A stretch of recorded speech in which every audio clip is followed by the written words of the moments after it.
Hi, I'm back. So I wanted to do a video specifically in reference to the Force's Ranger.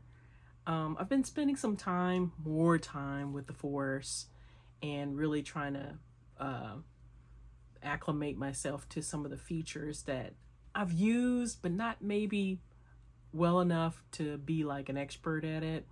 Um, the Arranger specifically is very unique to the Force. It's more like a linear timeline type of arranger like you would have in a DAW. Um, I feel very fortunate that Akai developed this for us. Um, so I kind of wanted to spend a little time in it and kind of show you my process. I'm also having some struggles with some things still. Um, I think it's like kind of muscle memory, button memory that I need to build up with some of the tasks that I'm trying to accomplish. Things that when you're in an actual DAW, you don't really think about doing, like when you're working with vocal snips or working with any type of sample, the time stretching, actually trying to approximate how much time stretch that you actually need to do to make it actually fit the song. I'm finding that I had to um, do a lot of time stretching, manual time stretching to make things kind of work in the timing versus have the machine like automatically calculate those things for me. I actually ended up doing that with the vocal snips individually, and I'll show you that. And also, when I originally sampled them, I got the samples directly from Arcade, Outputs Arcade, and brought that into the machine, put it into a drum rack, and assigned each sample to the drum pads or to the pads. And from there, I individually manually time stretched each one because the original tempo was 120. And as I continued forward with the song, I felt like it needed to be just a little bit slower. So I dropped the tempo down to 108, and then that meant that I had to go back and time stretch each one of the vocal snips to make it match. So I'll show you that. Also doing some effects, dropping in those little transitional effects, those types of things. It can be a little challenging when you're like on this little bitty screen, this little 7-inch screen, trying to get things to line up. So let's get started. Okay, so the very first thing I want to talk about is just general organization of the arranger. So you have all your tracks on the left.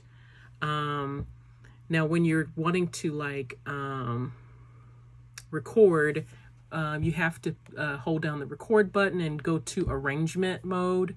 That actually sets the device into actual recording mode. The thing that makes it easy for me to be able to use it, and I organize my launch clips in a specific way. So I start out with my intro. I'll do my chorus, my first part of the verse, second part of the verse.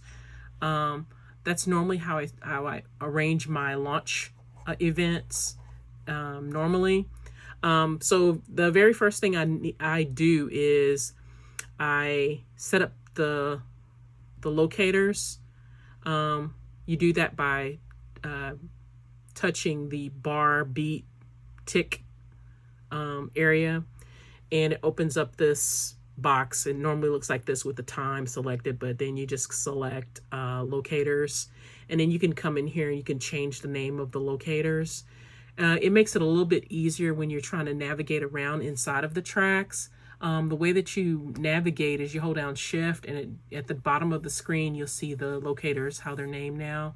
So now I can just easily just kind of skip around without having to play the entire track when I need to listen to a specific area.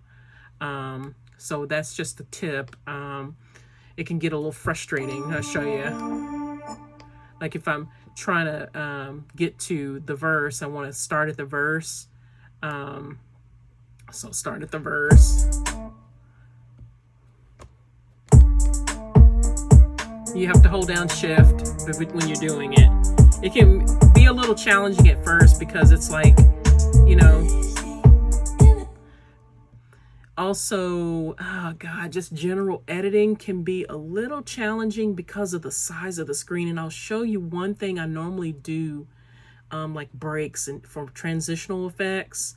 So right before the verse, I always like bump out about a bar worth of blank space. And then I'll normally add like an effect in there. In this case, it's a swoosh. And I'll just play for you what that is. So it's just a transitional effect. It gives you like, it gives you the listener just kind of ear candy, showing that you're transitioning from one area to another. If you're going to do this, if you're going to do the erase, you got to be pretty careful when you're using that tool to make sure that you're zooming in and looking at the right area on the timeline. So that's kind of where I made my mistake when I originally did it. So that's why I went back and did it manually. And to do it manually is really difficult. And I'll just kind of show you what it looks like when you do it. So I'm just going to select the hi-hats. You're going to select this little up arrow, and it opens up the track in grid mode already.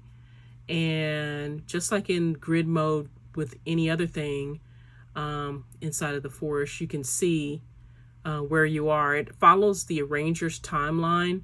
So if you put those markers, those location markers in there, it makes it so much easier to make sure that you're not screwing something up.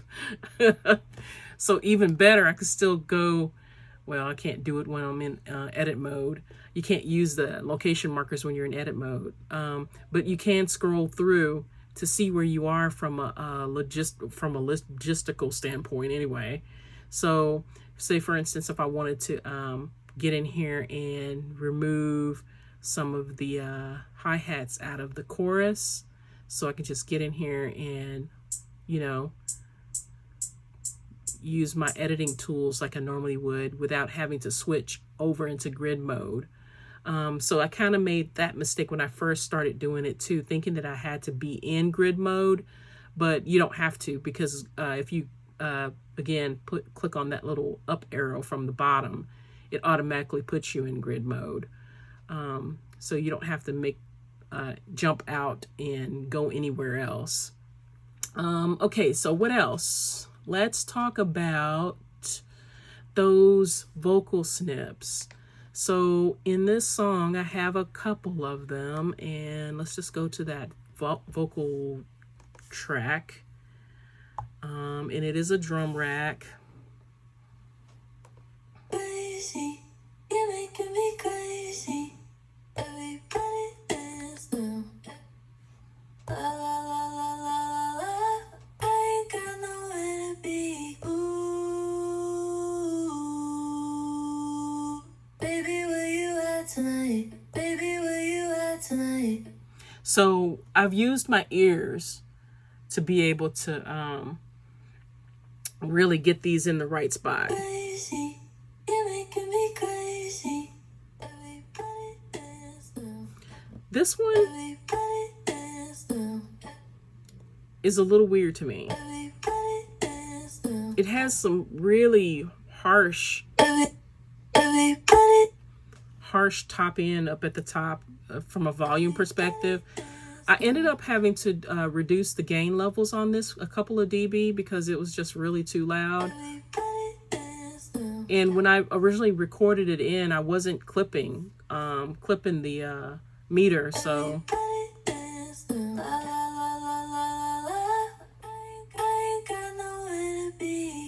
So again, the song is in 108 beats per minute, but this original sample is in a very strange, it started out being in a very strange tempo.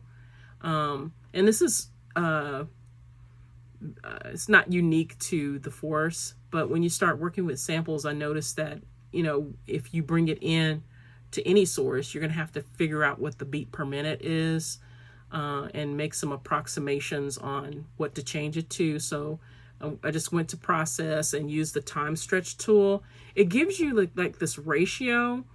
You can go down from the new tempo to get it to slow it down some, or then go up to speed it up some. So that's kind of the general what I was doing.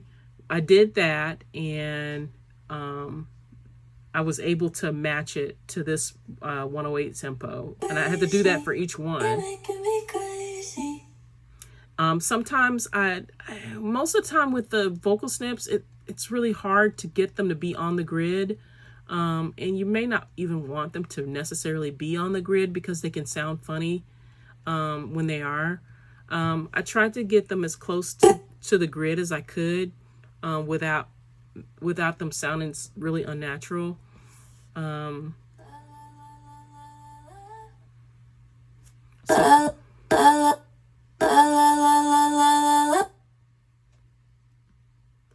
So when you get in there and really start looking at the waveform information, you can really tell that it's closer to the grid, snapping to the grid almost.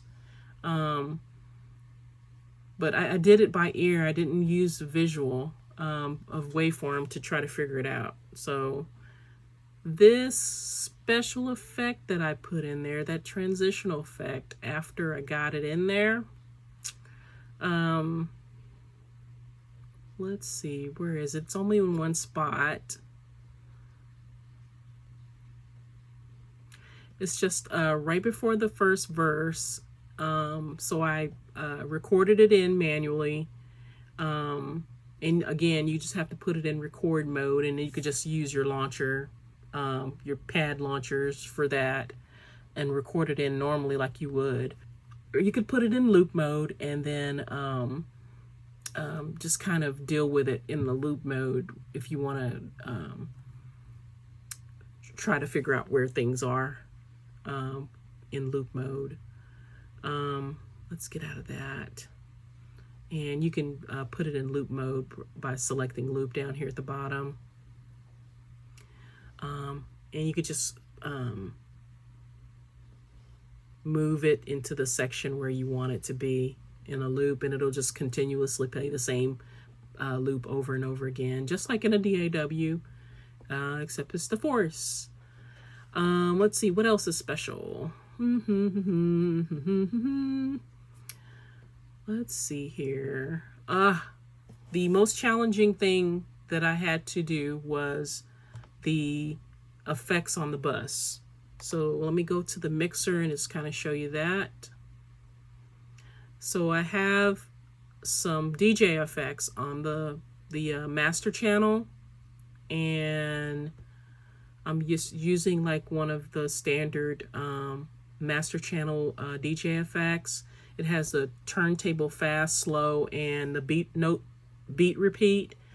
But this is the thing, when you're writing information from a bus, if you go back into the arranger, you really need to make sure that you have buses selected so that you can actually see the information. Otherwise, you won't know what's happening. And sometimes it will automatically mute the channel, and you'll think that you didn't write the automation, but you did. So what you have to do is you put it in automated mode and put it in record, come back over here, be in arranger. Now you see that it says W, which means write. And then you're gonna put the machine back into record, and then you push play, and then it'll write the information. And I'll just kind of show you what that sounds like. Let's see, where do I want to, I'll just put it somewhere.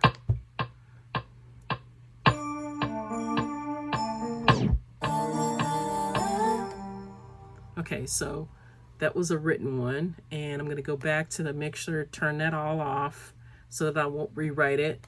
Then we're going to go back to the arranger. Now it's in read mode, so now what I just did should be there. Okay, so again, the most challenging thing is knowing that it's in the right mode, and making sure that you don't have any mutes over here. There's like a little arrow key that shows up in this section right here. If you see that, just click on it, because it means that you've muted the track, and it won't play back. And you may think that you didn't write the automation, but you actually did. So that's the other little trick that I encountered some kind of issues with. Not necessarily issues, just learning curves with.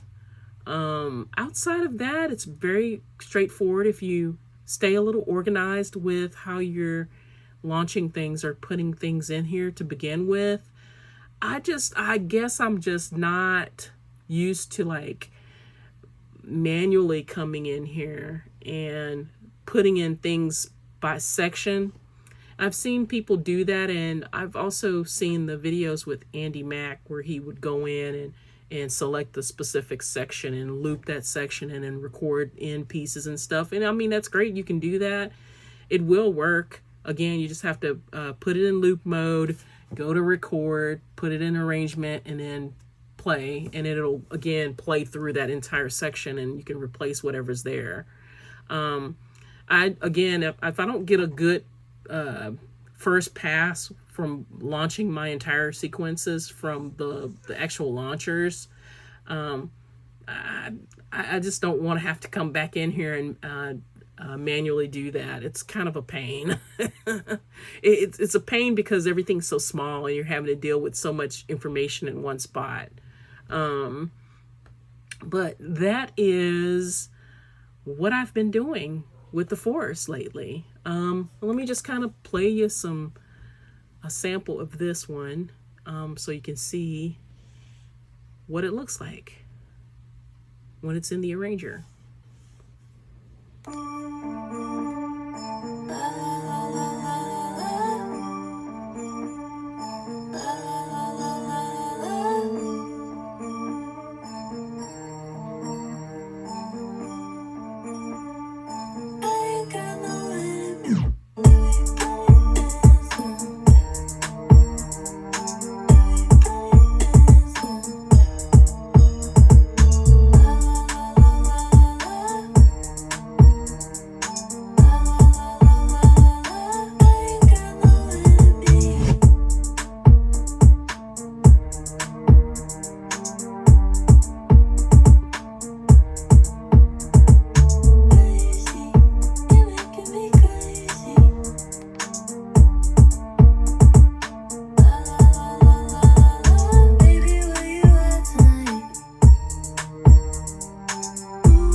Okay, so I'm not finished. I need to put some drum fillers in there for like separation.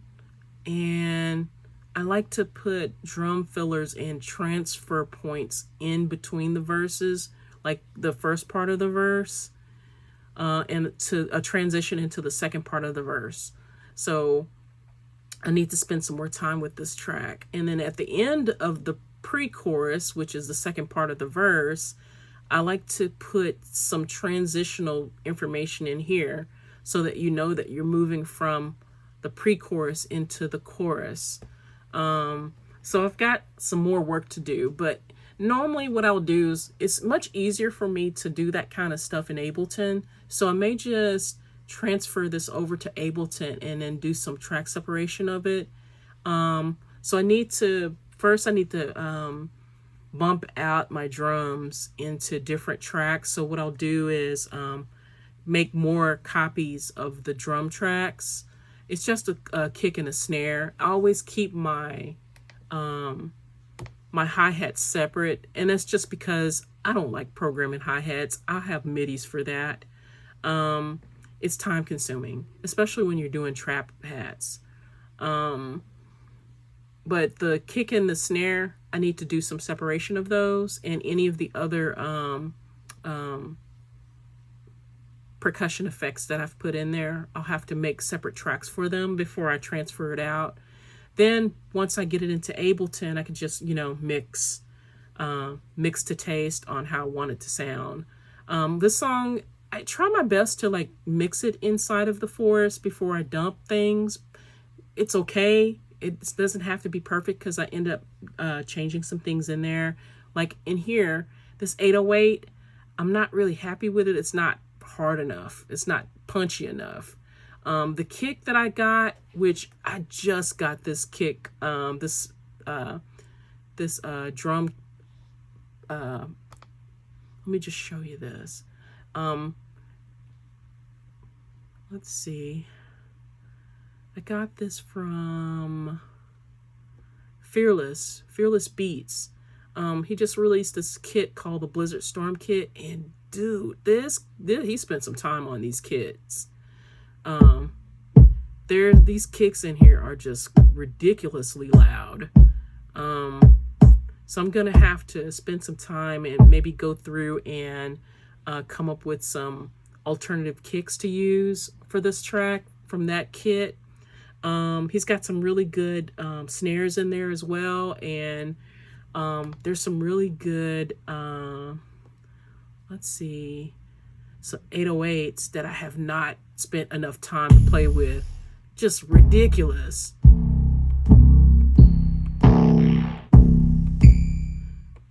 Ridiculous 808s.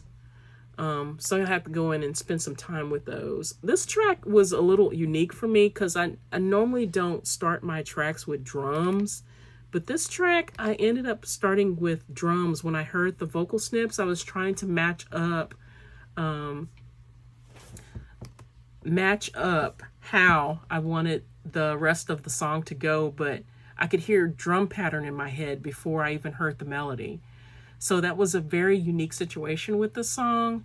Normally it's the opposite. I can hear the melodies in my head, and then I can just transfer the melodies and then just keep building. But yeah, it was a little different with this one. So again, I've got some work to do to make it an actual song. Transitions, and I need to do some change ups with the drums and the percussions inside of the verses. Add some more perks in there for separation. Maybe change up my 808 some to show difference inside of the verses versus the chorus.